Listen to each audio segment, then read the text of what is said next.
அஸ்ஸலாமு அலைக்கும். Welcome to Sara world vision. இன்றைக்கி சீசனில் கிடைக்கக்கூடிய இந்த கோலா மீன் ரெசிபியை தான் பார்க்க போகிறோம். இந்த கோலா மீன் வந்து எல்லா சீசன்லேயும் கிடைக்காது. இப்போ எங்களுக்கு இந்த சீசனில் கிடச்சிருக்கு.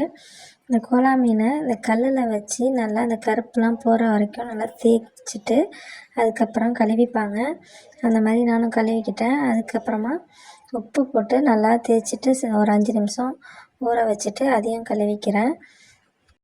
மீன் எல்லாத்தையும் இப்போ க்ளீன் பண்ணி முடிச்சாச்சு. ஆழத்துக்கு தனியாக, மீன் வடை செய்கிறதுக்கு தனியாக பிரித்து எடுத்துட்டேன்.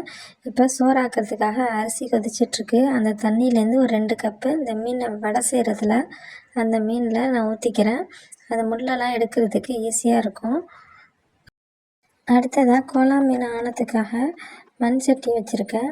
எண்ணெய் ஊற்றிட்டு கறிமிளகாய் சேர்த்துருக்கேன். அது கூடவே வெங்காயம் கொஞ்சமாக சேர்த்து பொடியாக கட் பண்ணி அதையும் சேர்த்துருக்கேன். அது கொஞ்சம் வதங்கினதுக்கப்புறமா பச்சை மிளகாய் 2, கருவேப்பிலை சேர்த்துட்டு அதையும் நல்லா வதக்கி எடுத்துக்கலாம். வெங்காயம் வதங்கினதுக்கப்புறமா தக்காளியை சாப்பரில் பொடிசாக கட் பண்ணி வச்சுருக்கேன். அதையும் சேர்த்துக்கலாம்.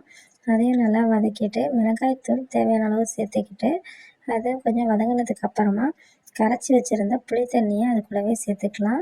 அது கூடவே மஞ்சள் தூள் 1/2 ஸ்பூன், மீன் மசாலா ஒரு 3 ஸ்பூன் சேர்த்துருக்கேன். மீன் மசாலா இல்லைன்னா குழம்பு மிளகாய் தூள் கூட சேர்த்துக்கலாம். அது கூடவே மாங்காய் சேர்த்துருக்கேன். மாங்காவும் இப்போ சீசனில் கிடைக்கிறதுனால கோலா மீன் ஆனத்தில் மாங்காய் சேர்த்தா நல்லா டேஸ்ட்டாக இருக்கும். இப்போ நல்லா கொதித்ததுக்கப்புறமா தேங்காய் கொஞ்சமாக சேர்த்துட்டு கருவேப்பிலை சேர்த்து மூடி வச்சுட்டா நம்மளுக்கு கோலா மீன் ஆனம் ரெடி ஆகிடும். அடுத்ததாக மீன் வடை எப்படி செய்கிறதுன்னு பார்க்கலாம். மிக்சியில் ஒரு 1/4 மூடி அளவு தேங்காய் எடுத்துருக்கேன். அது கூடவே ஒரு வெங்காயம், ஒரு பச்சை மிளகாய் சேர்த்துட்டு ஒரு பல்ஸ் விட்டு எடுத்து வச்சுக்கலாம். வெந்நீரில் மீனெல்லாம் போட்டு வச்சுருந்ததுனால நம்மளுக்கு ஈஸியாக முள்ளெல்லாம் எடுக்க வந்துடும். நடுவில் உள்ள பெரிய முள்ளெல்லாம் எடுத்துட்டு சின்ன சின்ன முள்ளையும் கையை வச்சு நல்லா பிசைஞ்சு அதையும் எடுத்து வச்சுக்கலாம். கோலா மீன் சிலருக்கு சேராது, அலர்ஜி வரும்னு சொல்லுவாங்க. இந்த மாதிரி வெந்நீரில் போட்டு சாப்பிட்டா அவ்வளோவா அரிப்புலாம் இருக்காது. எல்லா மீனையும் இந்த மாதிரி முள்ளெல்லாம் பிரித்து எடுத்தாச்சு. இந்த மீன் வடையை குழந்தைங்களுக்கு கூட ஈஸியாக கொடுக்கலாம். எந்த முள்ளுமே இருக்காததுனால விரும்பி சாப்பிடுவாங்க.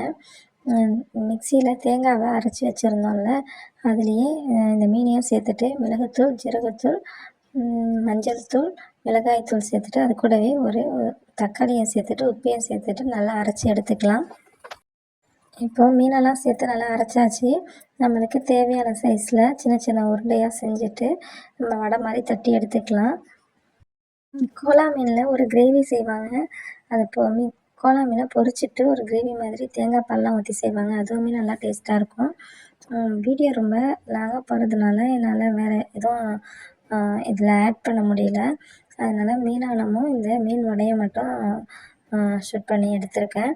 இப்போ வந்து நம்ம வடையை வந்து பொரித்து எடுத்துக்கலாம். இந்த வடை வந்து நல்லா அப்படியே ஜூஸியாக இருக்கும், நல்லா டேஸ்ட்டாகவும் இருக்கும். இதை வந்து சீசனில் மட்டும் கிடைக்கிறதுனால மிஸ் பண்ணாமல் வாங்கி சாப்பிட்ருங்க. எங்கள் வீட்டில் இந்த ஸ்டைலில் தான் செய்வோம். ஒவ்வொரு வீட்லேயும் ஒவ்வொரு ஊருக்கும் டேஸ்ட்டும் செய்கிற ஸ்டைலும் மாறுபடும். நாங்கள் வந்து இந்த ஸ்டைலில் தான் செய்வோம். இந்த வீடியோ உங்களுக்கு நல்லா பிடிச்சிருந்துச்சின்னா கண்டிப்பாக ட்ரை பண்ணி பாருங்கள். சப்ஸ்கிரைப் பண்ணாமல் பார்க்குறவங்க கண்டிப்பாக சப்ஸ்கிரைப் பண்ணுங்கள். தேங்க்ஸ் ஃபார் வாட்சிங். அஸ்ஸலாமு அலைக்கும்.